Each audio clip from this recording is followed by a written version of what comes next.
Hello and welcome to Nice and Blunt. My name is Adam Riancho and we are live on YouTube. This is Nice and Blunt and the time is 1:30 p.m. on a Friday, July 26th. It's time for another live stream. It's time for another draft. Let us begin.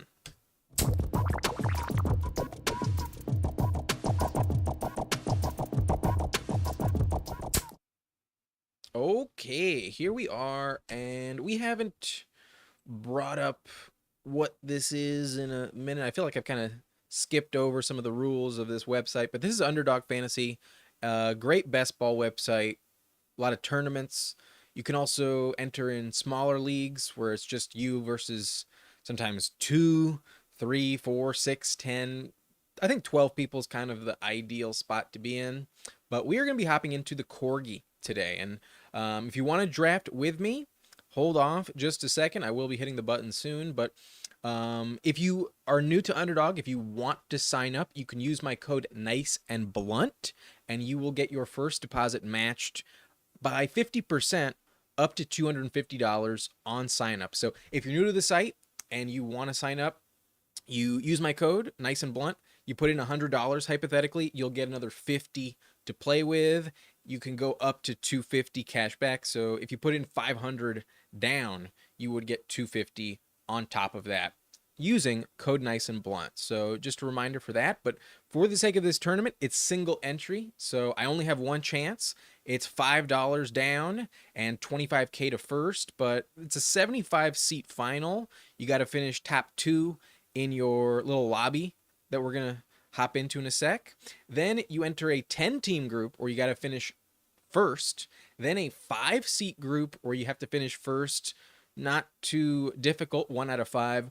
And then if you make it to week 17, the final championship round, 75 people. How much money do 75 people get?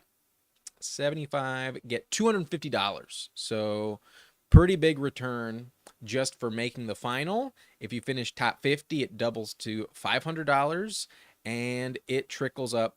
Third place gets 10K, second place gets 15, first place gets 25. And Dev is in here in the chat, says he did his last night, but he'll watch. Yeah. I almost did it last night and then I remembered, no, I'm live streaming tomorrow. I'm going to do it on the channel. Let's jump in now that the rules are out of the way. Actually, just one last reminder what the roster settings are. It is a 1 QB, 2 running backs, 3 wide receiver, 1 flex, 1 tight end, 10 bench spots. It's an 18-round draft. And that does change the equation. Starting 3 receivers every week means you have to prioritize that position a little bit more. But now we're going to jump in. There's a 5-second delay, so hit the button right now if you want to join me. And I will hop in 5, 4, 3, 2, 1. Let us begin. This draft is full, so I was the last person in, and we will not be waiting at all. I have pick 9.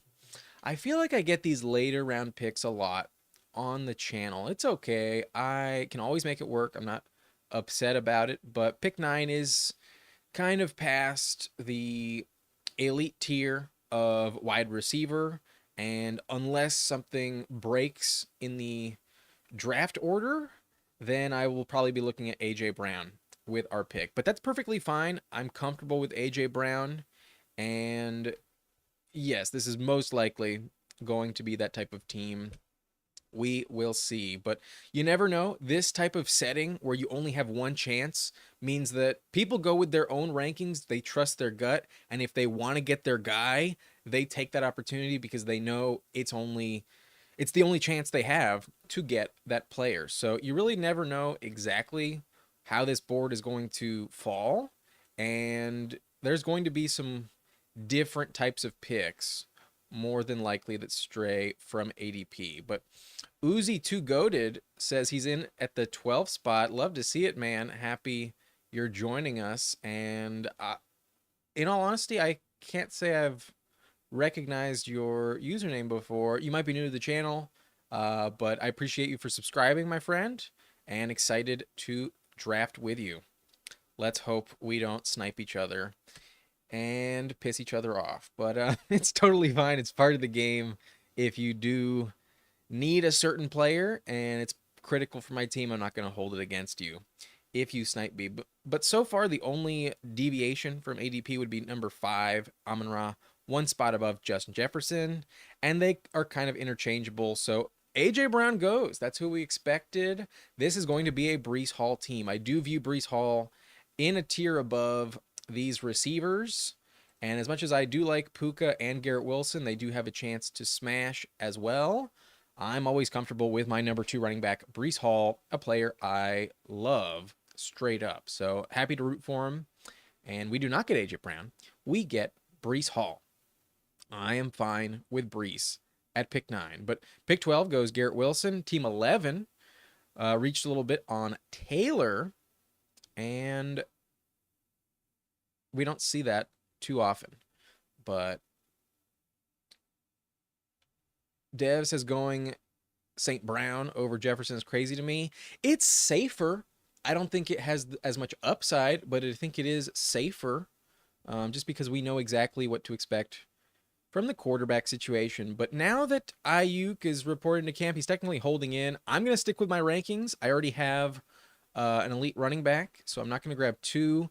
I will take Brandon Ayuk. I am comfortable investing in him in round 2. He is my number 9 wide receiver this season, so I'm going to stick with my rankings, and I will take Brandon Ayuk. I think after watching Receiver, the phenomenal series on Netflix, I highly recommend you check it out if you have not done so already. It gets you back in the mindset for football. It reminded me pretty well that Deebo Samuel is a big injury risk. I mean, he suffered a shoulder injury when he got a helmet to his left shoulder against Cleveland. He missed 3 games and the bye, and it cropped up again in the playoffs. He missed that first game. He missed some time in that first game against who was their matchup week 1? The Niners. Oh no, they had the bye.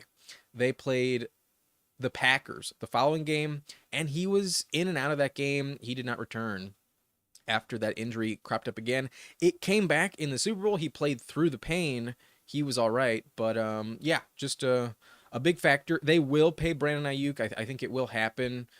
They're getting old, and Ayuk is their future. And everything that I've heard in terms of reporting, like, if you don't know who Albert Breer is, I think he's a name you absolutely need to be familiar with. He's one of the most well knowledged insiders in terms of team news, and he has repeated time and time over again, if you asked people in San Francisco in the organization a 10 out of 10 response, they would rather retain Ayuk over Deebo if there was a gun to their head and they could only pick one. So Ayuk will stay on the team. They've refused to trade him, and he is not going anywhere. I agree with you, Uzi. It is weird that his ADP is not returned to normal. He is not getting traded. And one strategy I kind of like, just to mix it up at that pick 12, is to pair up Ayuk with Deebo. But I do have Garrett Wilson over any of those receivers in round 2, so I don't fault you at all for going with your gut. You got good values on both Wilson and Gibbs, and that's never a bad strategy either. But St. Brown wouldn't even pick himself over Justin Jefferson. I don't know, man. He's the type of guy that's definitely going to bet on himself. I think he would tell you to do it. Would I? No. But I have Justin Jefferson as my number 3 receiver this season. I have St. Brown at number 4. And just because of the quarterback situation, it's probably a little bit safer in terms of floor to bet on St. Brown. I think he might score a few more touchdowns. I just think Jefferson is very close behind him and probably puts up more yardage. But we have Breece Hall. We have Brandon Ayuk. I think we need a receiver here. And I'm going to stick with my rankings. I'm going to go with my highest ranked guy. I'm going to go with Tank Dell and hope that he stays healthy. As long as he stays healthy, he will be phenomenal. The team at 17, pick 8, passed on him to pair with Nico Collins. And I'm starting to feel like DJ Moore is overvalued still as he's been falling. I had him as my number 21 wide receiver above Tank Dell, my number 22. And I kind of want to fade DJ a little bit more. But we see Pittman, we see Diggs come off. And I prefer Dell over Diggs straight up. But um, if Josh Allen is there, I'll probably go Josh Allen. I think I'm going to pivot. But we see Laporta go early. Kelsey comes off the board. I already have Brees, so while I do think Pacheco is an interesting option in this round as well, I'm not going to go Pacheco. Flowers is falling. I could go Flowers, but we'll see what this team does.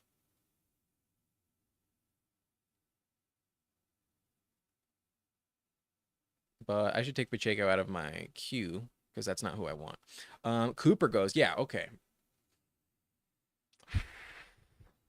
It's extremely unlikely that Lamar would fall back to me, but it's a pretty good value. 4 picks past ADP. And Tank Dell, Zay Flowers go back to back. Not too many teams have Tank Dell, Zay Flowers paired up. If they do, it would be closer to that 12 turn. And that means they would not have the combo of Brees or Ayuk in most cases. So I'm just going to stick with ADP. It's very tempting to go with Josh Allen or an elite QB here, but I think we can still get a good option later. And I'll take the ADP value. Definitely would rather have Zay Flowers over Terry McLaurin. But Uzi at pick 12 says, I never draft Kelsey or Laporta switching up right now. I think it's a very tempting strategy when you are at that side of the turn, if you do take Kelsey, to also stack up with Mahomes, because there's a chance you get at least Xavier Worthy or one of the Chiefs receivers. Almost blanked there for a second what team. But you could go with a quadruple pairing of Mahomes, Kelsey, as well as Xavier Worthy and Rashee Rice around the next turn. And I feel like that's never going to be a bad strategy to, monopolize the Chiefs offense. They should be much better this year than they were last. So I kind of like it, man. In this format, especially at pick 12, when you have to wait so long, you should be reaching. You should be just going after who you think is best. You might get buried at wide receiver if you don't hit that position again soon, but it's never going to be a bad plan to pair up Kelsey with Mahomes. That doesn't feel like it will ever not work out. But Coop should have been going over Zay, and he does. Amari does go 39. I don't know, man. I think Zay Flowers is equally as good as Cooper. I have him in the same tier.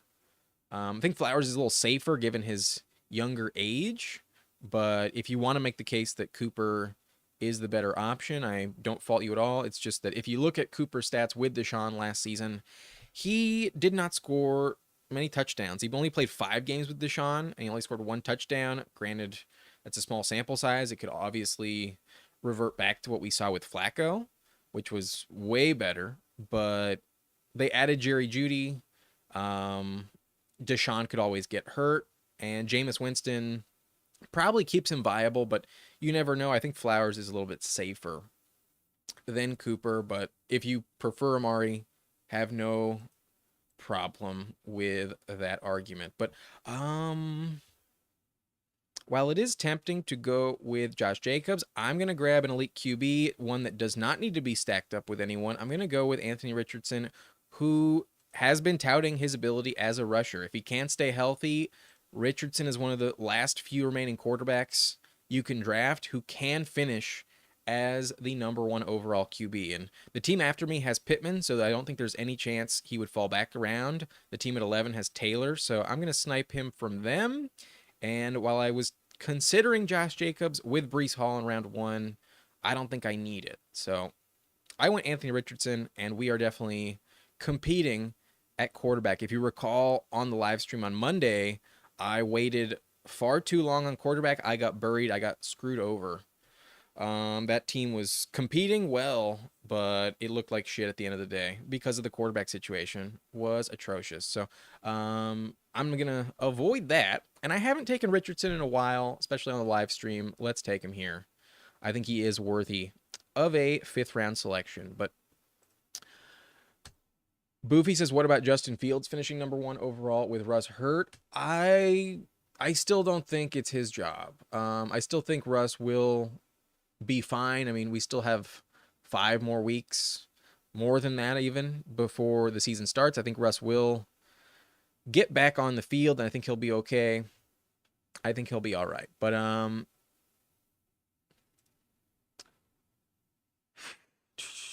kind of want to go Kittle, pair him up with Ayuk, and that way we might be set up for.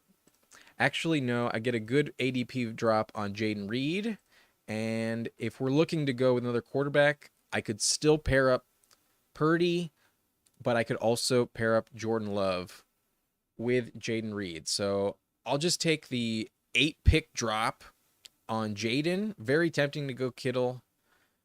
I do like Kittle's value. I think he is a good pick in round 6. I just am a little worried because whenever I go running back in round 1, I feel like I need to hit receiver a lot. And just knowing how close I am to the cliff at the position where it just falls off and like you're really not looking at anywhere close to the same caliber of receiver in the 7th round at pick 81.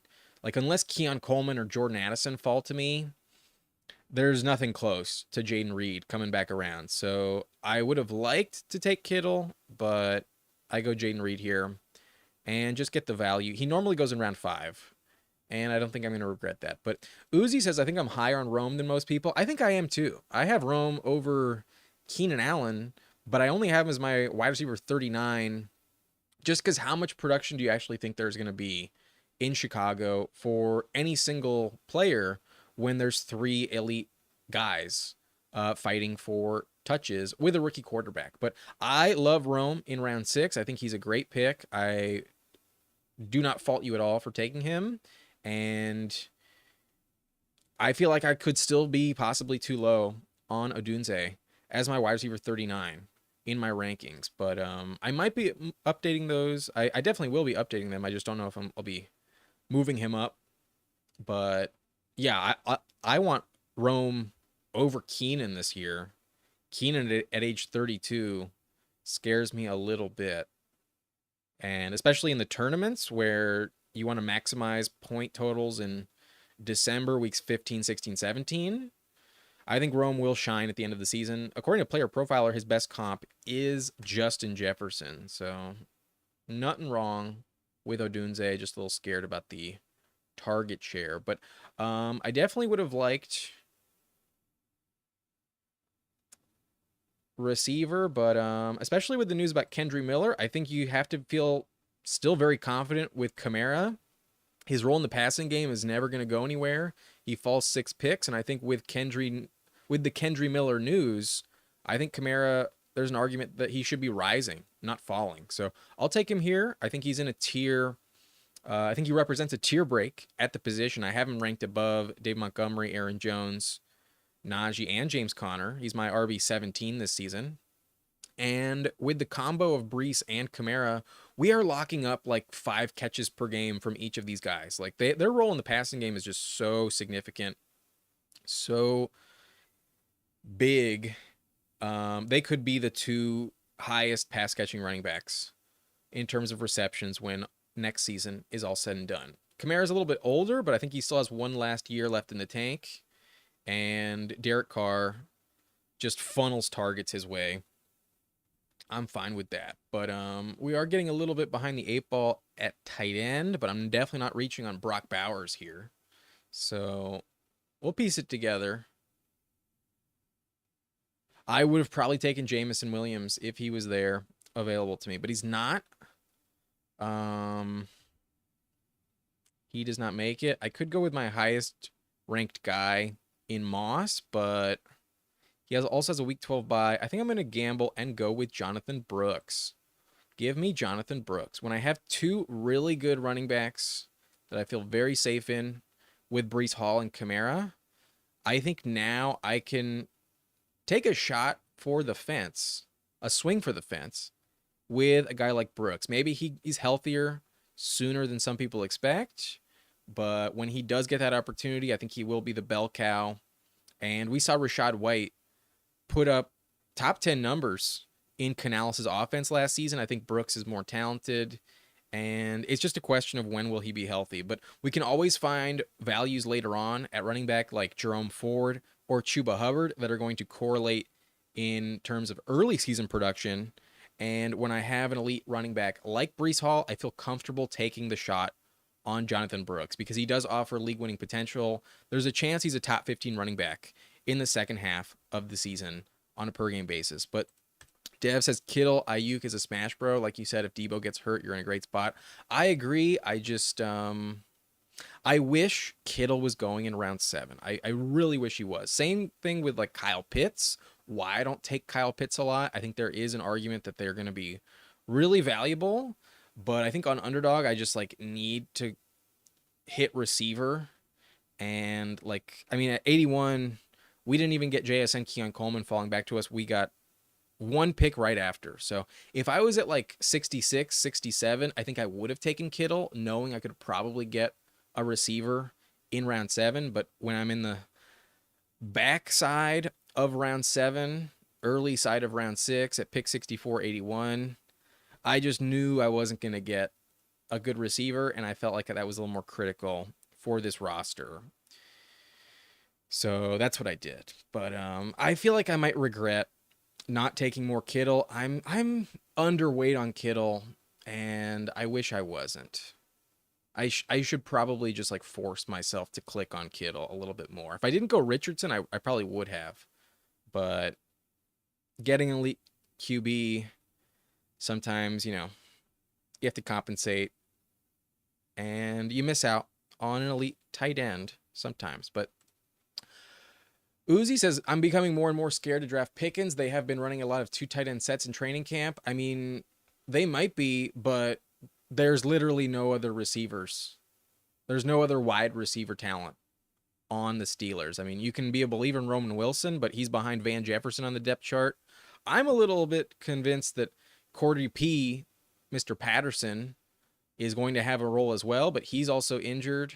And like, there's just nobody behind George Pickens. So the volume is so locked in. It's so guaranteed. I wouldn't be worried about it, but we're on the clock. There's no like great values here. I'm going to take Brock Purdy, and now I'm done at QB. I have Anthony Richardson, could finish first overall at the position. I have Brandon Ayuk, and I'm going to stack him with Brock Purdy. And in week 17, we get some really good matchups. Purdy gets the Lions. That's going to be a shootout. And Richardson gets the Giants. One of those two guys will be phenomenal that week. So just shoring up the position. We mentioned a Jordan Love stack, but Love goes at pick 96. And I get sniped on tight end there with 3 going right before me. So I am really punting tight end. So this looks like a 3 tight end build, which means I don't want to have more than 2 QBs. And with Purdy, I'm definitely locked in to not forcing it at that spot. But I could go Brandon Cooks. I could go Dontavian Wicks.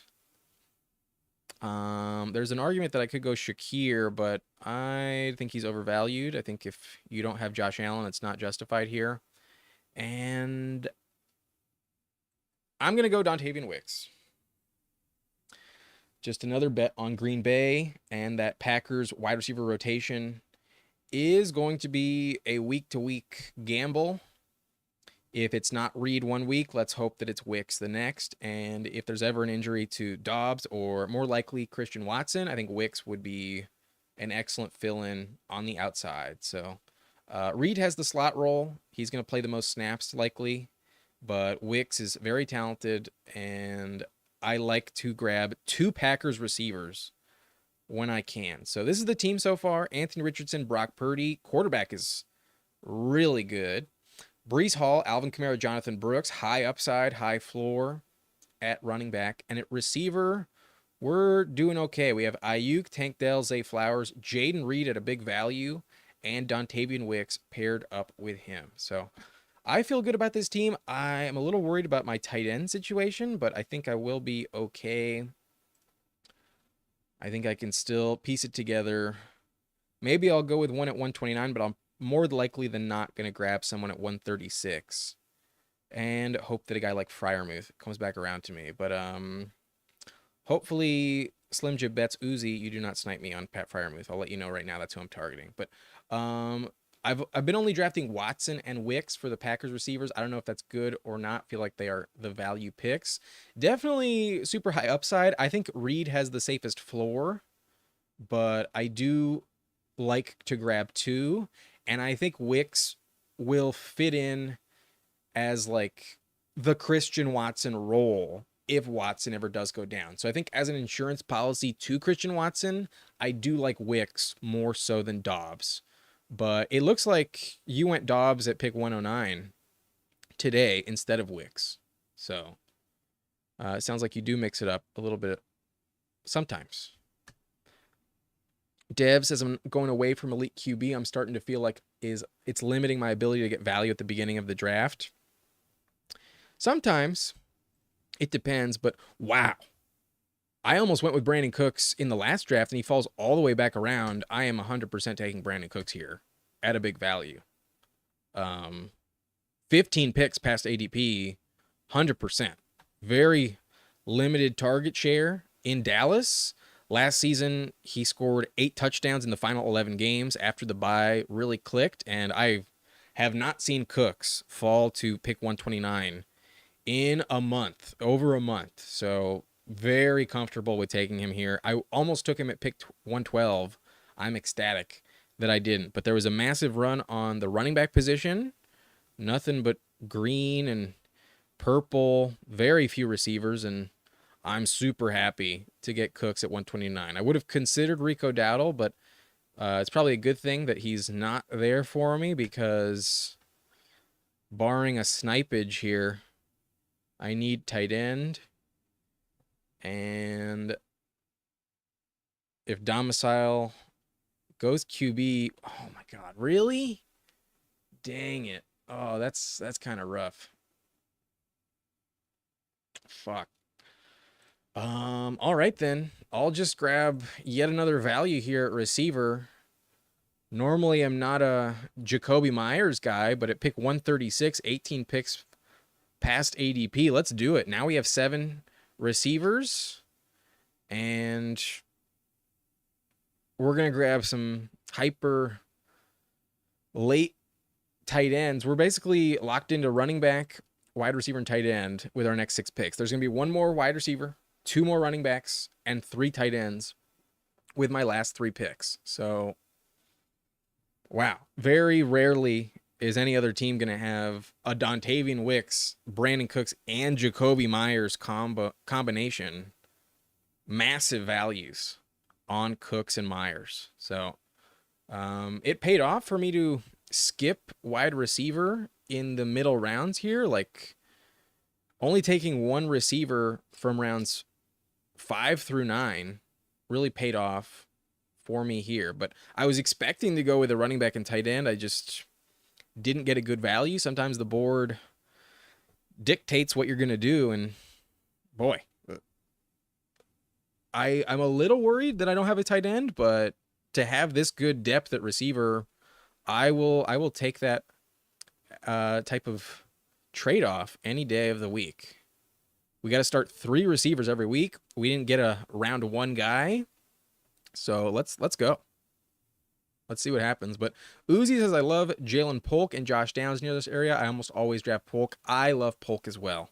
A little bit worried about Josh Downs just because it's a run-first offense, and they did add A.D. Mitchell along with Michael Pittman being there. But Josh Downs looks really good. The GM of the Colts is raving about Downs, and if he didn't get hurt, I think he would have been almost a close to 1,000-yard receiver last season, but he did get hurt. He was not the same player after that injury.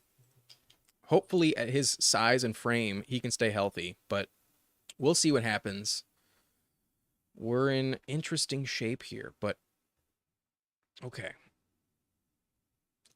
I feel like I kind of have to go with TJ Hawkinson just because of what the situation is looking like. Hunter Henry goes off the board as well, so that's not good. I could talk myself into Pearsall, but given I have 7 receivers, I think it's a luxury pick that I can't afford. Let's grab Hawkinson And while, yes, he's about to be placed on the PUP list, there's also reports that he's ahead of schedule. So being placed on the PUP list right now, we already expect that TJ Hawkinson will miss part of the season. The bye is in week 6. I think there's no chance he's playing before week 7. But the PUP list means he's going to miss 4 games. That's what we already assumed. And for them to say he's ahead of schedule is good news. Definitely positive. And Uzi, you sniped me, man. You sniped me on Chuba. Of course you did. But there's Algier. There's Jalen Wright on the board. There's also one of my last favorite tight ends available. But this feels like it's going to be a Jelani Woods team. I don't think I'm going to go Conklin. I think I need running back pretty desperately. And nobody has the upside of Jalen Wright. So we're going to pass on Kendry Miller. He's falling, but he should be. We're going to bet on Alvin Kamara. And we're going to say that maybe Conklin comes back around at 177. Unlikely.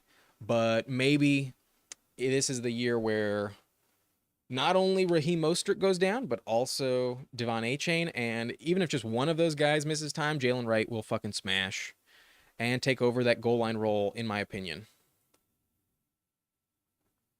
If Achane goes down, Wright becomes more of a pass catcher, offers really high upside in that regard. And if Mostert goes down, Wright monopolizes the goal line touches in Miami. If both go down, you have a potential top 5 running back on your team. So swinging for the fence. And when you have Breece Hall, you have Kamara. Depth is not critical. It's okay. I just wish maybe Jonathan Brooks was a little safer as my RB3, but it's totally fine. I'm not going to argue with your Chuba selection, Uzi. But thoughts on your team so far? You should not have taken Chuba. For personal selfish reasons, you should not have taken Chuba. I love Chuba's value, but you should have let him fall to me. But let's stop joking around. You have Garrett Wilson, Rashee Rice, Rome Odunze, Jordan Addison. Actually, let me look at it from the roster build standpoint. Mahomes with the double stack of Kelsey and Rice. Always nice. Gibbs, Tyjae, Dowdle, Chuba. Pretty good running back core. I usually like a better RB2 than Tyjae, but you have good depth everywhere else, so I know it worked out. And when you get an RB1 in the first round, it's fine. Garrett Wilson, Rashee Rice, Rome, Jordan Addison. Good value on Addison. He continues to fall. Curtis Samuel, Romeo Doubs, Jalen Polk, Ricky Pearsall. I think you have a very good combination of high upside and high floors. My only concern is that you're not going to put up that many points in the early part of the season with some of the players that you have. Like, you have Rashee Rice and Addison. They're probably both going to get suspended, most likely. Odunze probably starts slow. Same with Pearsall. I don't think there's any chance that Pearsall has a good start to the season, given his injury and the fact that he's like number 3 or 4 on the wide receiver depth chart at best. But yeah, not bad.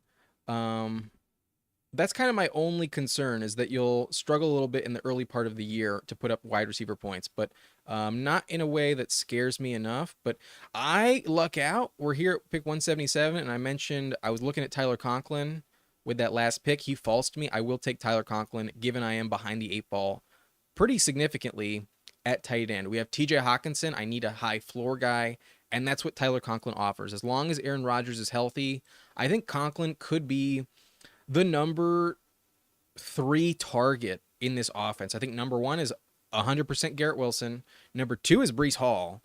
But I think number 3 is going to be Conklin, and if he can score touchdowns, if that works out for Conklin, I think he will be phenomenal.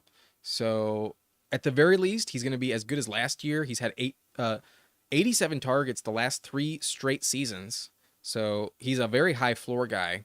But if the touchdowns all of a sudden look like Robert Tonyan did a few years ago, and he puts up 9 touchdowns. Like Conklin could finish as a top 8 tight end, and he offers tremendous value. I'm so happy he fell back around to me at 177. I almost took him instead of Jalen Wright. It works out for yours truly, and that is exceptional. So we will be grabbing another tight end for sure, but I feel really happy that I at least have Conklin, because TJ Hawkinson might not play for 10 games possibly, but I need another running back, and I feel like Estime was just taken. So I was thinking about Estime. That's not going to work out. Um,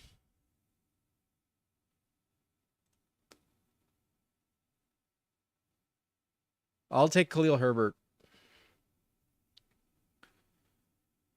DeAndre Swift is a bit of a injury-prone running back, and Khalil would slot in as the number one guy there if that were to happen. He could also get traded hypothetically. I don't think that will happen, but it is possible. So Khalil at ADP, I think, is fine. And I think people are sleeping on the Bears handcuff running backs. I think DeAndre Swift offers a lot of bust potential. He could work out, but I think he's also the most likely in round 8 to not work out. I think Swift scares me the most of the round 8 running backs, and his backup is going pretty late. I think it's because there's 2 backups behind him. Because it's like, oh, will it be Herbert? Will it be Roschon? We do not know. But I think Herbert is the more complete player. Roschon is more of a third down guy and excellent pass protector. I think if there's one that would pop, it would be Khalil. And there's also 2 routes for it to happen, either via trade or through injury to DeAndre Swift. I'm willing to gamble on Khalil Herbert. But we have 2 picks left, and my depth at receiver makes me feel like I could possibly get away with just 7. But I'm definitely taking a tight end, and I'm targeting Jelani Woods with Anthony Richardson on the team. There's some good reports about Jelani Woods. This is 2 months old, but reportedly he's clearly in line to be the tight end 1, and he's very talented, very high athleticism score. If we pull up his player profiler page, Jelani Woods is a freak athlete. 89th percentile, 94th percentile, 95th, 82nd, 98th catch radius. He's 6'7", 252 pounds. And in terms of his class, he was the number 1 athlete across the board here at the tight end position. So really hoping he stays healthy. I think last year, because he didn't play a single game, people completely forgot about him. But I think there's some high upside with Jelani Woods. But there's some receivers falling. Meanwhile, there's running backs. You know what? Give me Deneric Prince. I'm going to take the gamble that the 7 receivers I have are enough, because Brandon Cooks and Jacoby Myers are my 6th and 7th guy. Let's call it done at that position. My running back depth is a bit thin, and Deneric Prince is now running above CEH. Let's take the RB2 in Kansas City. I think that is going to pay off and pay some dividends. Little risky to only go 7 receivers, but with the guys we have, I think it can work out. And even if I don't get Jelani Woods here, if I hypothetically get sniped, it's not the end of the world, but I really doubt that. These 2 teams left in front of me have 3 already. And there's also some tight ends I still feel fine with. Colby Parkinson should have early season production, good value early on. I also think Greg Dulcich is underrated. There's some good reports about Greg Dulcich in camp. But we get the stack. We get Jelani Woods. I get my guy. So that is the team. That is the roster. I have Anthony Richardson paired up with Jelani Woods. I have Brock Purdy stacked up with Brandon Ayuk.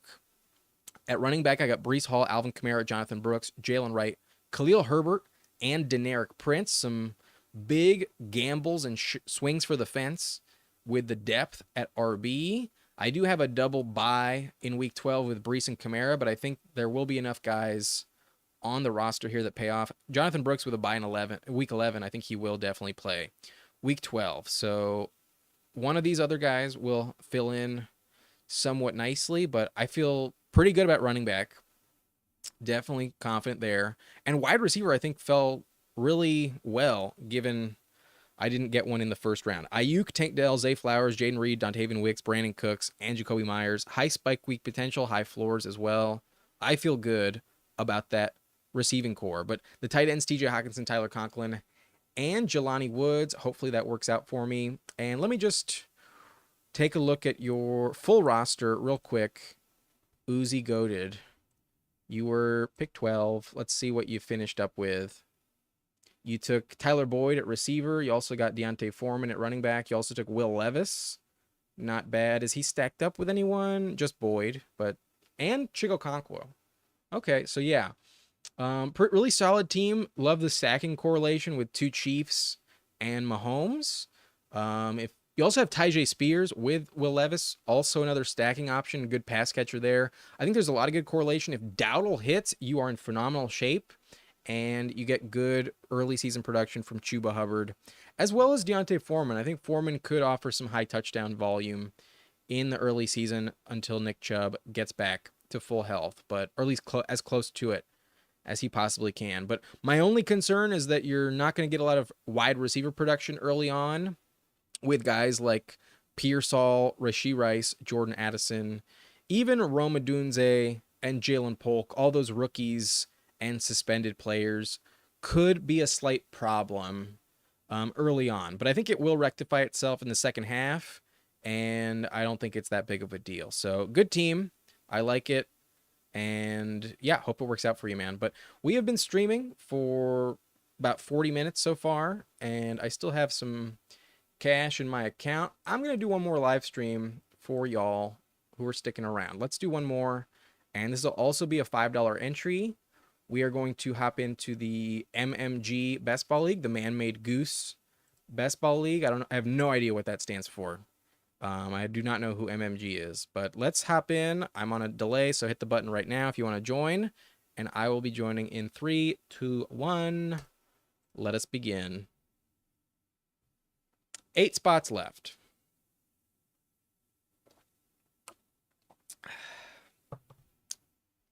Good times.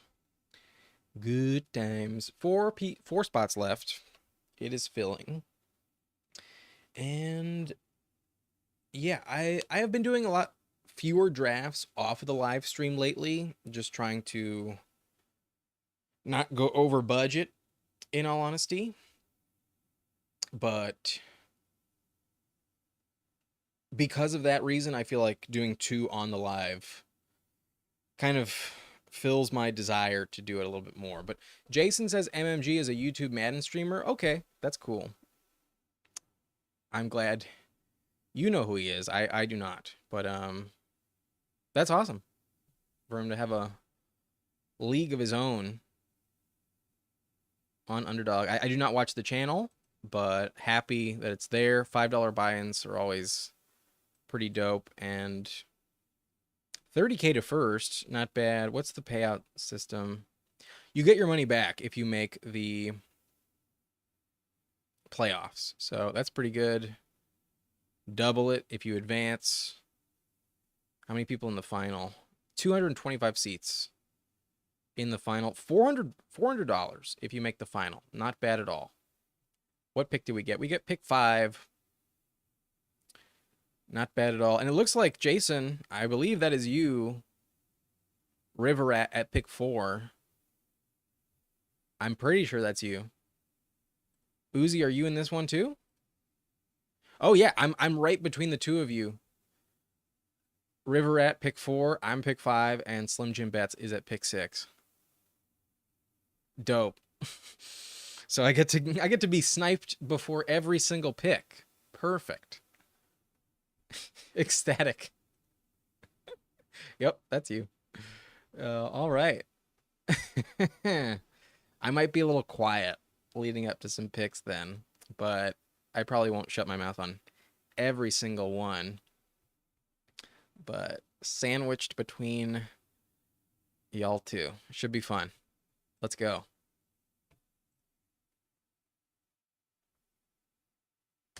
You can snipe. It's totally fine. But yeah, if it doesn't work out for your team, there's no point other than just to be bitter. But okay. Let's see what happens.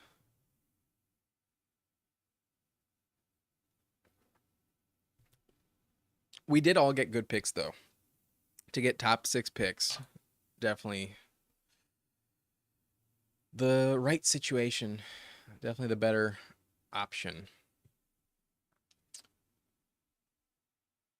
Good luck to you guys as well. And I have noticed this. All of the drafts I've done in this tournament have been wild. Like, I did one a couple days ago on Tuesday night, and I got T. Higgins at pick 47. But I will be taking my highest ranked guy. I will take Justin Jefferson. And I think with the looming suspension for Jordan Addison, there's going to be even more targets for JJ. And yeah, he might be double teamed. Who the fuck cares? He'll be fine. They're just going to funnel him volume. Sam Darnold is going to be vying for his career. And if he does not send 12 plus targets to Jefferson a game, what the fuck is he even doing? Just take the Nick Mullins mindset of fuck it, Jefferson's down there somewhere. Let's chuck it up.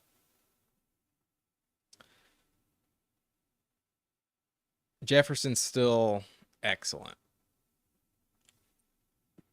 But second draft in a row, we see A.J. Brown go before Breece Hall. Now Garrett Wilson over Breece Hall. Team 10 is probably ecstatic about that. But Jason says JJ is such a smash there. I need more Chase shares or I would have taken him. I understand in redraft, in a typical format, like if it's just your, your home best ball league with all your buddies, I definitely prefer Jefferson, even St. Brown over Chase. Chase is a little bit too boom bust for my liking, but excuse me. I do think in best ball his upside is higher. Like last season he put up a 50-point game in full PPR. That could definitely happen again. And it's not like you're worried about it. It's because his quarterback is Joe Burrow and Jefferson's is Sam Darnold. That's the reason why Chase is going above Jefferson this year. But it's really just personal preference. You can take whoever you want. They're all in the same tier. But I do think Lamb is the clear number one. That is my personal feeling. A-Chain. Okay. We could take Debo, but I have Ayuk ranked higher. I'm going to stick with Ayuk. Second team in a row, I take Brandon Ayuk. And I am fine with it. Who do the Vikings play? They get the Packers week 17. Okay, so I might be targeting some Green Bay Packers later on. But Debo goes, pick 21, followed by Saquon.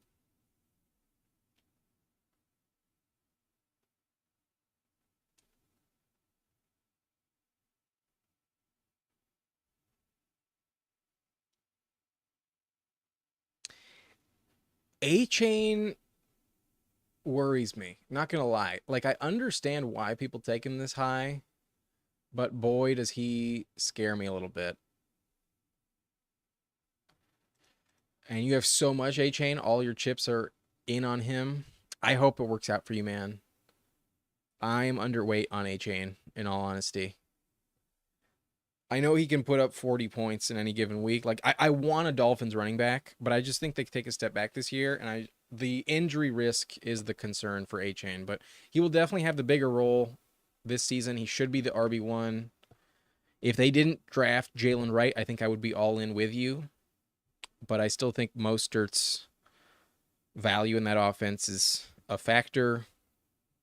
And they gave him a contract extension for a reason. I still think Mostert is their goal line guy. But A-Chain's going to catch way more passes. A-Chain is far more explosive.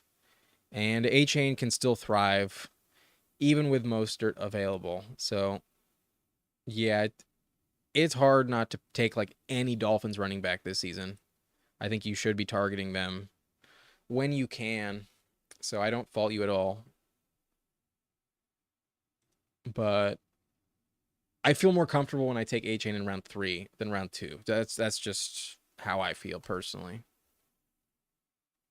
If I'm wrong, I'm gonna get burned because I am underweight on Achane. I have him at like 5 or 6%. Baseline would be 8.3. So we'll see what happens. But River Rat goes Cooper Kupp, and I was hoping I would get Kyren Williams here. I always feel good when I go wide receiver in the top 6 and then get Kyren. Kyren is my RB6 this season, and according to reports, he's full go, fully healthy, and he has the job above Blake Corum. I think he will still be the workhorse back. I think Kyren is still in line for 75% of the touches on a weekly basis, but I like my 12% bag. Are you referring to Devon Achane? I assume so. But 0 of Diggs. Wow. Bold call. I thought I was low on Diggs. I have Diggs ranked well below ADP, but I still do take him a decent amount. But yeah, it was Achane. That's fair. 12% is a good solid call. Last year I was at 13% Tank Dell in round 18. And even though I completely whiffed on Puka and Kyren, I was like, okay, at least I hit on like one of the league winners. I was super ecstatic about it. I had almost every team I had Tank Dell on, I was like checking and they were all competitive. And then obviously Tank Dell got hurt. And I was like, fuck. But you were all over Nico last season. I was passing on Nico and I was targeting John Mechie for a while. And then after like the month of, by the time June rolled around, I was all in on Tank Dell and I beefed him up to about 13%. I was taking Tank Dell a shit ton last year, but didn't work out because of that injury. It was looking so good, but nope. And here we are. I will not be going with Christian Kirk. That is for sure. And multiple teams have 0 running backs, so I think I will go with Pacheco. Falling to me, I'll take Pacheco, get 2 elite running backs, and then move off the position for a while. Not a huge fan of Diggs this year, but 0 seems like an aggressive stance. At least he's trusting his gut. You know, like, you do need to plant your flags on some players, and sometimes it's players that you are ecstatic about. Sometimes it's players that you don't want to touch with a 10-foot pole. If you want to avoid someone like the plague, go ahead and do it. Underweight on Lamar this year. I believe I had him right below 8%. I have him at like 7.5. Him and Mahomes, I'm like just under baseline. But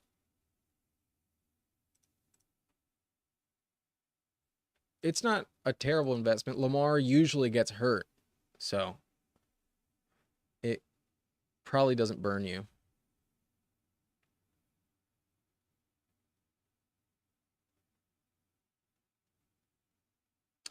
I think I would have gone Kincaid there if you had left him to me, but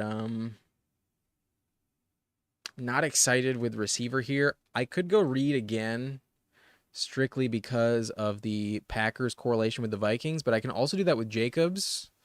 And this is not a build I do often, but we're going to go with 3 running backs through the first 5 rounds. Let's see what happens here. Oh boy. River Rat, you go with double tight end. Why didn't you just leave Kincaid for me? You go McBride and Kincaid. Wow. I wanted Kincaid. I really did. But this could possibly be a 4 running back build. But I'll probably just pivot off the spot for a long time. And we'll see what happens. But That pocket there, I don't love for running back or wide receiver either, my friend. Kincaid and Bully tight end it is. Go for it if you want. I think Jacobs may have been a safer investment given you did not have a running back there, and it's not going to be the same most of the time moving forward. But do what you want. Meanwhile, Uzi says he really does not understand double elite tight end. It's risky. If I go with two high end tight ends, I like to like make the second one like a Jake Ferguson or an Evan Ingram. If I'm gonna take a tight end in round 4 and a second one before round 9, I prefer to wait until at least round 7 or get a value in round 8 or 9 and grab like Bowers or what's his face, Njoku. But two young guys poised to explode. Let's see. It's a bold strategy, Cotton. Let's see how it works out for him.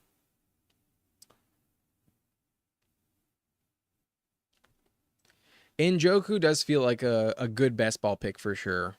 But his numbers were actually kind of bad with Deshaun last season.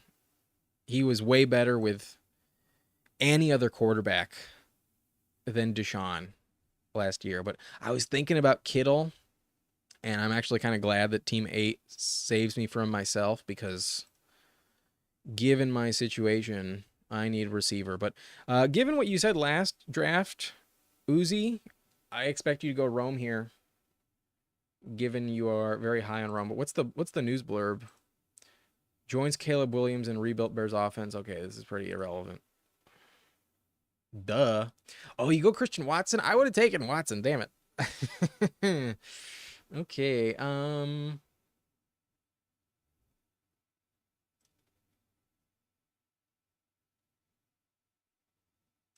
yeah, we know he's projected to start. Yeah, I would assume he seeks to make an impact.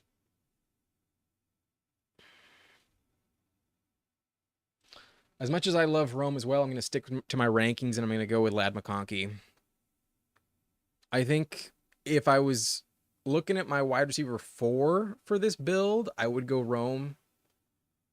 But he's only falling to me one spot at ADP, so it's kind of irrelevant in terms of value.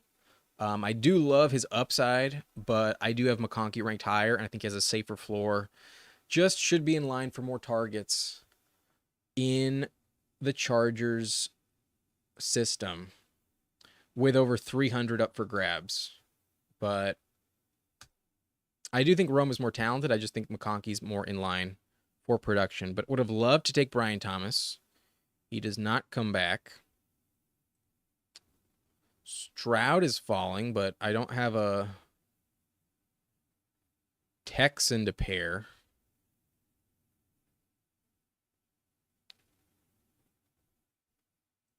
Would have taken Rome if it didn't have DJ Moore. I mean, why not set yourself up for the stack though, you know? Stack is definitely a strategy as well, but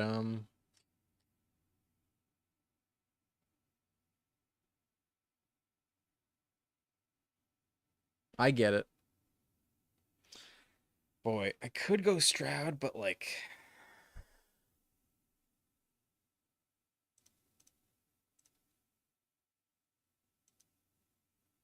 it's between Keon and Jordan Addison for me. And I do have Coleman ranked higher.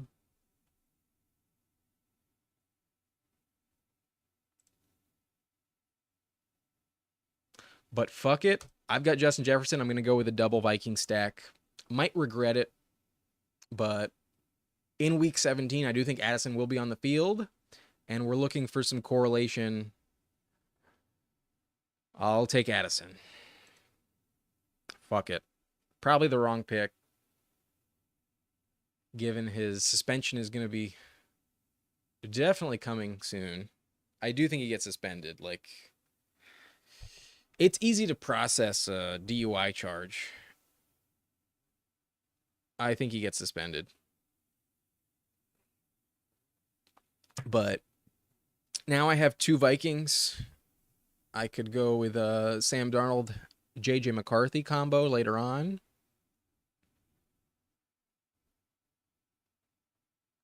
I'll be okay. But Keon is probably also going to struggle early as well.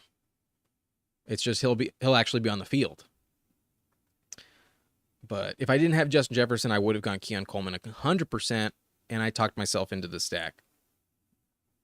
May regret it, may not, but we'll see what happens. But where do you think Rashee Rice should go if he does not get suspended, or that it'll be for next season? I think Rashee Rice becomes the number one most valuable receiver in Kansas City. I would take him over Hollywood Brown. I think I would take him right after Terry McLaurin.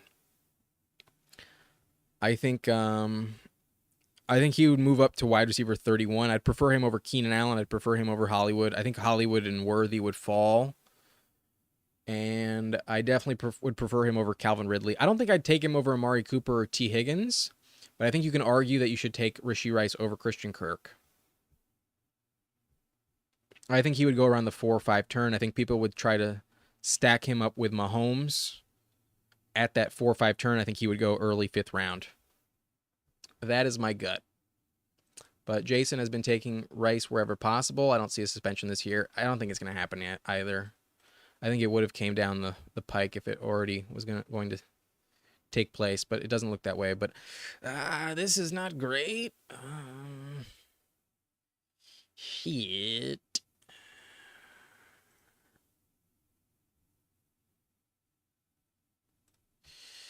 Actually, no.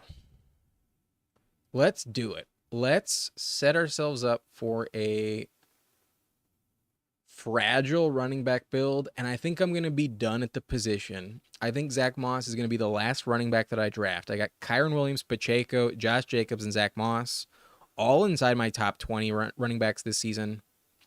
I think I'm going to call it done at running back with 4.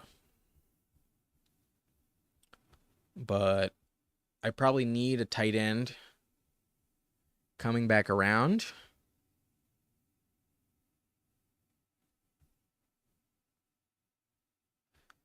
Palmer's already off the board. Palmer went 86. Damn.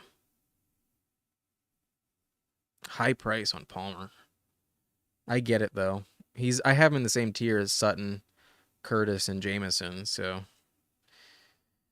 when you have to wait that long, you're likely not going to get him. I understand the reach, but I remember when his price was so much cheaper. I wish that was still the case.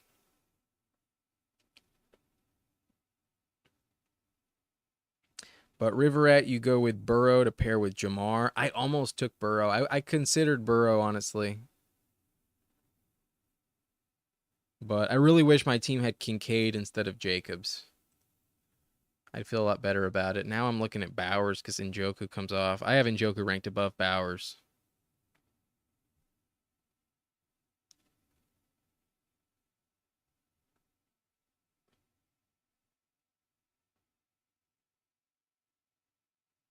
Lockett goes.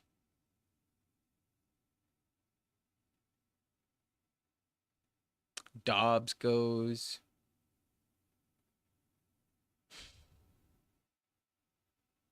I don't want to take Bowers. That's the thing. I really don't. And I think Swift's going to 100% falter. Fuck it. I'm going to take a quarterback that you don't have to stack. I'm going to go with Jayden Daniels. Give me someone that could be a league winner. Give me Jayden Daniels. I think Daniels in the 9th will work out. So, second team in a row that I'm punting tight end. We'll see what happens. Tough call there. I love Bowers. I would love him if he didn't play for the Raiders. That's my only concern. The Raiders scare me. Yeah, I prefer Njoku there as well. Would have 100% taken Njoku if he was on the board, but I don't have either QB or tight end. And if I am trying to plan for a Viking stack, I need someone that's going to be very competitive as my number 1. So we'll go Jayden Daniels. I was taking him like crazy a while ago, and for some reason, I just haven't had a lot of teams lately with him on it. So there's no reason for that. I still like Daniels a lot. I think he could run for 1,000 yards this season. I really think he could, as long as he stays healthy. That it's 100% possible. But one of the last guys with that rushing upside, and it can be a cheat code for fantasy purposes. So let's hope for a Justin Fields level breakout, maybe a Lamar Jackson-esque season. But Jaden will be probably averaging about 40 to 50 rushing yards per game this season. Maybe more.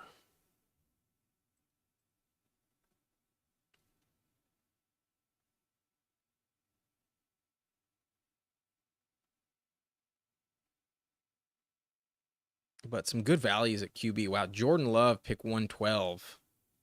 Fell 14 spots. That's pretty nice. B-Rob fell to 113. 10 spots. That's good value. Love me some Brian Robinson this year. I think he's great. Goddard goes, so yeah, I'm really punting tight end. But it's about to get ugly. Where will you go, Uzi? You go Zeke, and I will go Cooks. I need a receiver. And Cooks scored 8 touchdowns last year. I think he'll do something similar with at least another 50 catches in this offense. I think he's kind of scary in like redraft. If you have to decide to start him every week, it's not going to be pretty. The volume will not be like elite, but the touchdown upside is definitely what you're chasing. And with so few options in Dallas, and the fact that it was the highest scoring offense last season, I think Cooks is a major value at this point. In our earlier draft on the stream, we saw him fall to me at 129, but that almost never happens. That's very rarefied air. So I'll take Cooks here. I do draft myself a lot of Brandon Cooks. Quite often. But I could consider a Blake Corum. But given who I have, I think that's probably misguided.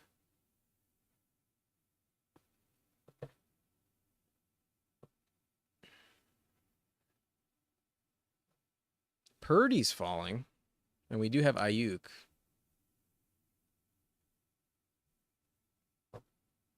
Could also go Purdy.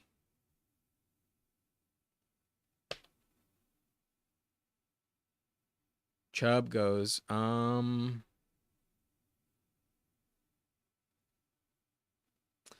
full round discount on Purdy.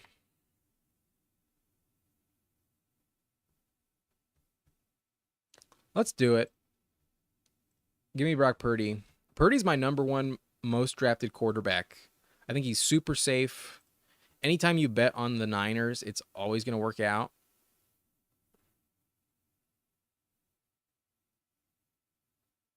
And barring a elbow injury, Purdy will stay on the field every single week. So Jaden Daniels, my QB1, Purdy, my QB2. And I think that's a really high floor, massive ceiling combination for both guys. I think both of them are excellent values if you pass on the position until round 8, especially Purdy in round 11. I'm fine taking Purdy in round 9. So to get him here at 125, excellent value. And he does pair up with Ayuk, who we have already. So I would have probably considered Justin Herbert in the next round, but I do think Purdy's way, way more valuable than Herbert this season.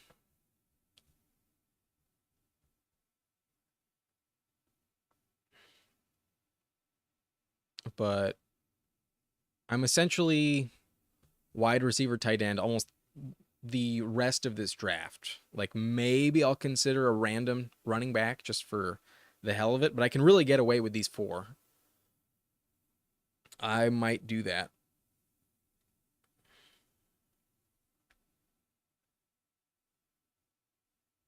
feel super confident in my 4 running backs. But I guess that's kind of one of the benefits of being a little thin at receiver. Like, one of these running backs is going to be in my flex every single week. So I don't need to count on too many receivers at flex. I'm looking for just 3 of them to start in my lineup every week. But interesting team so far. Definitely a unique one with this high investment in running back. But after Purdy, we see Jerry Jeudy, Jalen Polk, Jared Goff. I do like Jared Goff's value as well a lot. Mike Williams, who's I think still on the PUP list. I don't think he's practicing yet. Austin Eckler, Josh Downs, Kirk Cousins, Darnell Mooney, Gabe Davis, Jerome Ford, Jahan Dotson. I would have 100% considered Jahan Dotson with my Jaden Daniels selection. But maybe I don't get sniped on tight end. There's 2 of them left, and there's 2 picks before me. Watch both of them go off the board. I think that's what happens here. I think I get neither tight end. But this team has CJ Stroud. They go Dowdle. So I'll get one of the tight ends.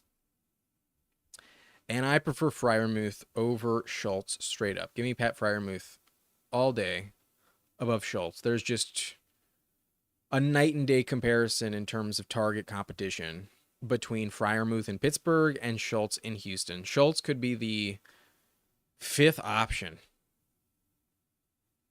Like, he could see fewer targets than Joe Mixon. And he's definitely seeing fewer targets than Diggs, than Tank Dell, than Nico Collins. He'll have a random spike week for sure. He'll probably score like 5 touchdowns, but without the touchdown, I think you're getting like nothing from Schultz. Whereas Freiermuth could score double-digit touchdowns, and I think he's the number 2 target. In Pittsburgh, you know that Arthur Smith will send a lot of volume to the tight end position.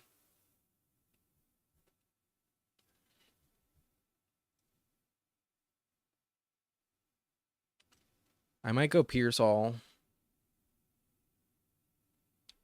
Herbert is falling. There's a good value on Herbert, and we do have McConkey. But not ecstatic about it. I have a feeling, River Rat, you will be taking Jermaine Burton. That's my assumption. But I do like Burton here. Herbert goes, thank God. I would have been really tempted to take Burton.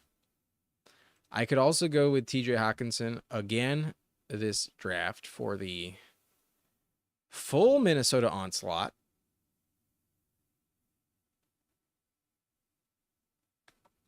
But I would need to be sniped on Pearsall, I think, to do that. Yep, on Burton if he's there. Makes sense. You have Chase, you have Burrow. Definitely makes sense.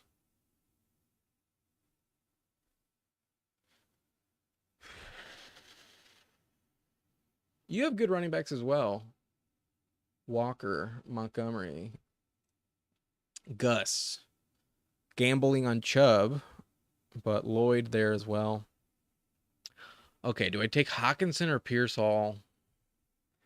I think if I didn't have Freiermuth, I would 100% take him.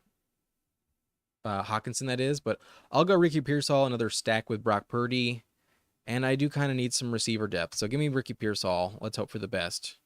But I do kind of worry about his injury concerns. There's some camp hype regarding Jacob Coing as well, another rookie wide receiver, that they brought in the draft in round 4 this year. But obviously, if Pearsall's hurt, someone's going to get those reps, and reporters love to rave about the rookies. Not a surprise. I think Pearsall's more talented than Coing, but if Pearsall's injury does linger, there's a chance that this pick is a bust. It's possible it's a 0. And it's possible that Jacob Coing going undrafted is a smash pick. So I might target him in round 18 given our roster. But you think you're higher on Deshaun Watson than most? I would agree. I think more likely than not, you could still get Deshaun at pick 163 He has been moving up the board a little bit lately, but you have Jerry Jeudy. You also have. Oh no, I thought you had Amari Cooper for some reason. He goes right before you. That's why I thought that. Um, I understand it. If he's not hurt like he was last year, and he can get back to what we remember from him, he will smash this ADP. He could finish top 10. Last year we were taking him in like the 8th round, where like Kyler Murray, Joe Burrow are going. So I definitely think there's very little risk when taking him at this price. I understand why you're high on him. And you have Jeudy, so it definitely works out.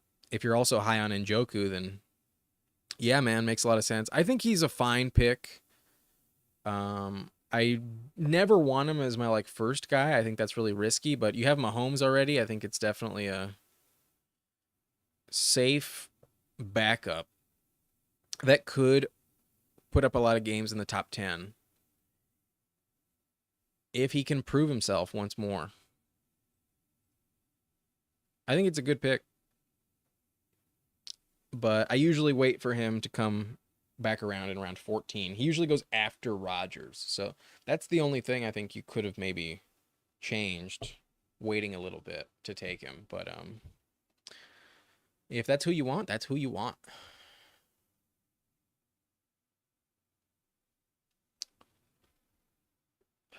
The value here is running back, but I'm set up for success at running back. I don't need one. Tight end is thin. I'm going to gamble that Conklin comes back around. I'm going to grab the receiver I trust the most. There are some interesting reports about Wandale recently. I take DeMarcus a lot more. Let's pivot to Wandale Robinson today.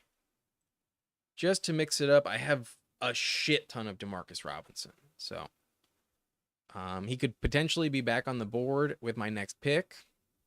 I'll go Wandale. Definitely going to have a lot of attention drawn away from him with Malik Neighbors there. And I need some receiver depth. I'll go Wandale Robinson.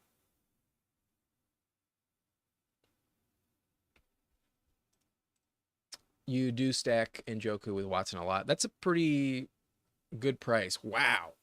River Rat. Big reach on Colby Parkinson. Whoa. You can get Colby in round 17.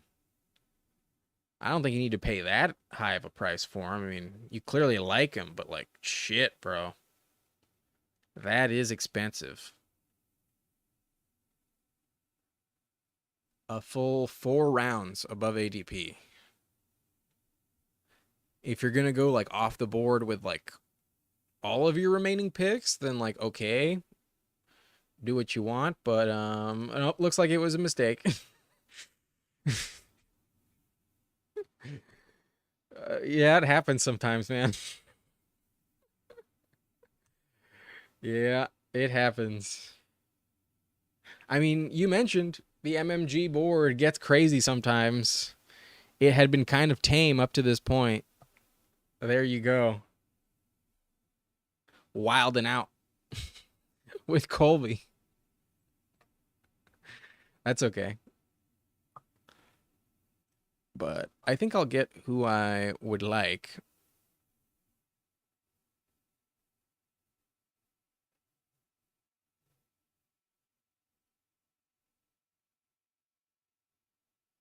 Can't imagine you go with a 4th tight end. That would be shocking. You go Baker. Definitely more justified. Do I go DeMarcus? He falls back around, but it's not critical.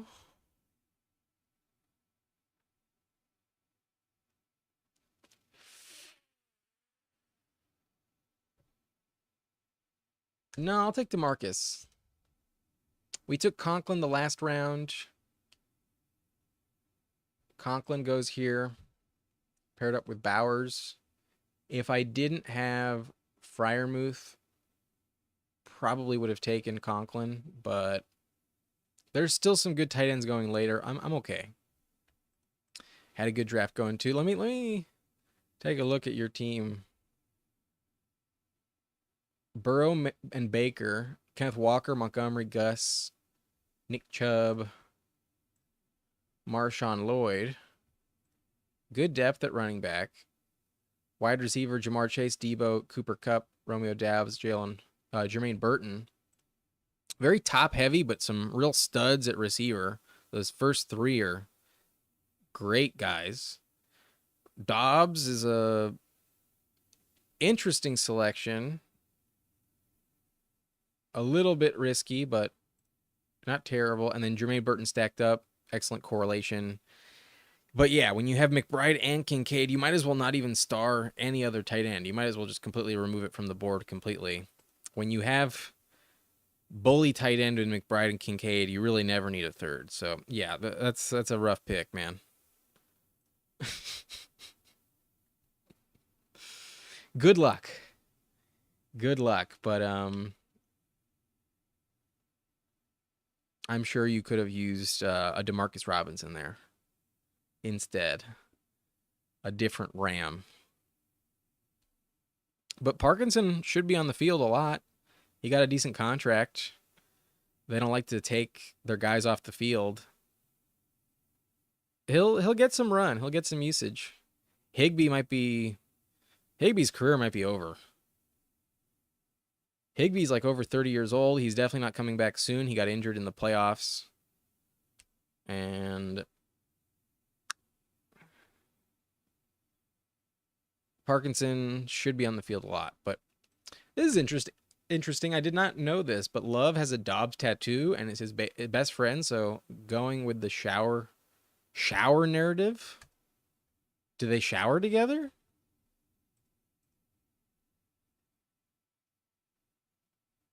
Sounds like it. I could go Ben Sinnott, but like, yikes! I don't feel good about that. Instead, I will take Luke McCaffrey. There's a chance that Terry disappoints. There's a chance that Jahan Dotson doesn't do shit, and there's an opportunity that a McCaffrey does shine once again. But well, if all players do, then why is it special with Dobbs? Oh, right. I guess if he's tattooed on his body, like, is Dobbs Jordan Love's baby mama or something? Like,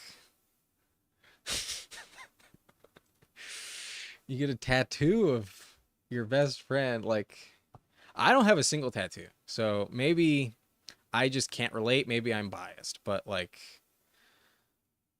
I love my best friends. You know, like, I have great relationships with some some other people, but I would never contemplate getting them tattooed on my body. But we have 9 receivers. We're definitely done there. We're calling it done at running back with the 4 that we have. The 2 QBs I have, I can call it done. I need a tight end.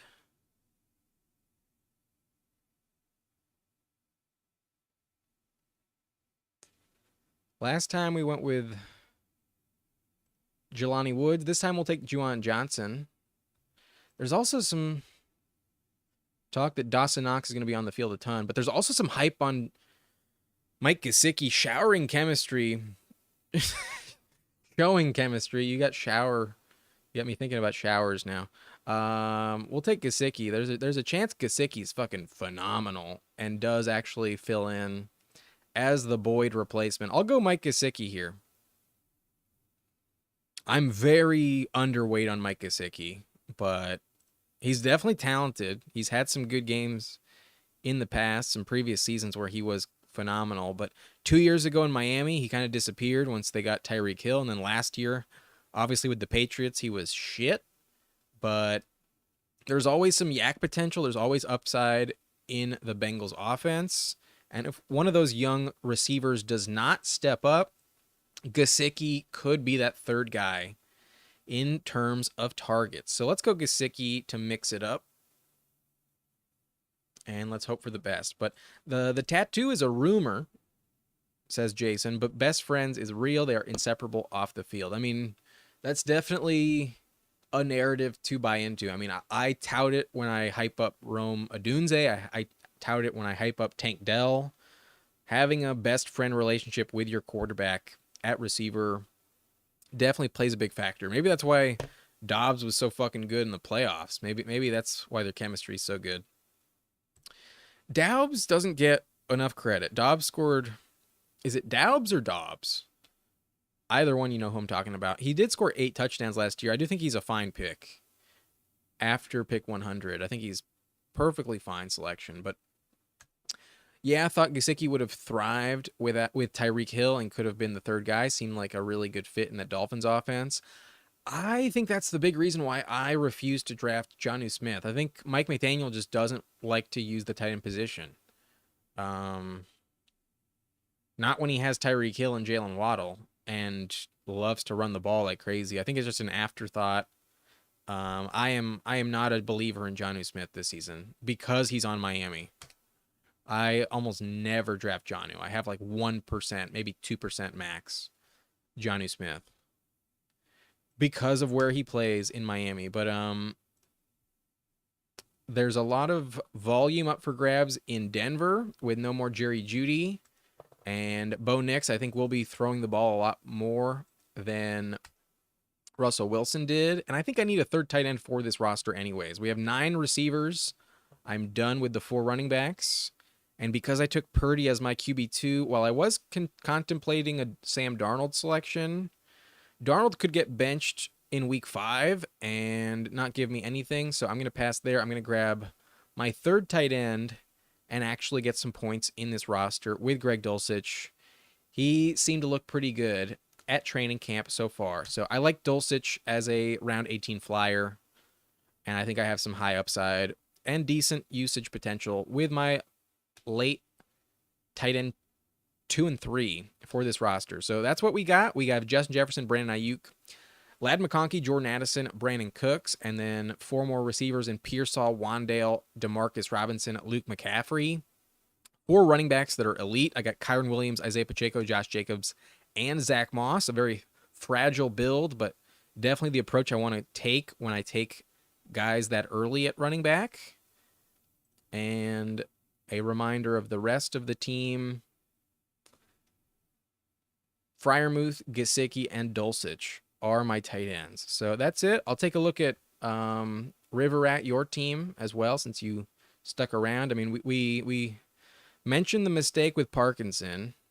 If you took Demarcus Robinson, I think the team would look better, but that's okay. It's not the end of the world. You only have 7 receivers. I would love an 8th receiver here, but I think you already know that. I think that's the only problem with the roster. But when you have Chubb, it's good to have a 6th RB, and we took Deneric Prince with our build earlier on. He has been rising up the board kind of quickly after running above CEH. So good roster, definitely good team. Baker is stacked up with McMillan, and there's some potential. If Gus works out for you, if Chubb works out, then this team is pretty solid. So nice drafting with you, Jason. Appreciate you. And then Uzi, we'll take a look at your roster as well before we exit the live. And you went with Mahomes again, along with Deshaun. You have A-Chain, Ramondre, Zeke, Jaleel McLaughlin, and Khalil Herbert. Pretty solid running back core. Some high floor guys with Stevenson and Zeke. And then the biggest swing for the fence, highest upside possible with A-Chain. So good combinations. And then Jaleel has been moving up the board lately. Got him at a big value. Pick 163, 12 picks past ADP. That's nice. And then Khalil, I took him earlier. I think there is some value in Khalil as well. Receiver, you got Amon-Ra, DJ Moore, Hollywood Brown, Christian Watson, Keon Coleman, Jerry Jeudy, Xavier Legette, and DJ Chark. Pretty good room. Like your first 5, very competitive. And Jeudy stacked up with Deshaun. That's pretty good. You have Legette as well. And Chark is not that bad. So good depth, really good at the top. And at tight end, you have Bowers, Conklin, Jelani Woods. I think you're very competitive as well. I think all 3 of us have good teams. I have the best running back core, obviously, but y'all have some better depth at other positions than I do. I think the 3 of us really smashed this draft. So that's going to be it for me. If you enjoyed this video, if you enjoyed the live stream, hit that subscribe button as always, and hit the like button ring the notification bell, and check out the channel for my rankings. I got top 40 running backs out, I got top 40 wide receivers out, and I will be updating them, but you can take a peek inside my mind when it comes to how I view a lot of players so far through almost the end of July. We have about 6 weeks left before the NFL season. Can't fucking wait. But that's it for me. My name is Adam Riancho. Thank everyone for joining me here, and I'll see you next time. Peace out. Enjoy your weekend. Bye-bye.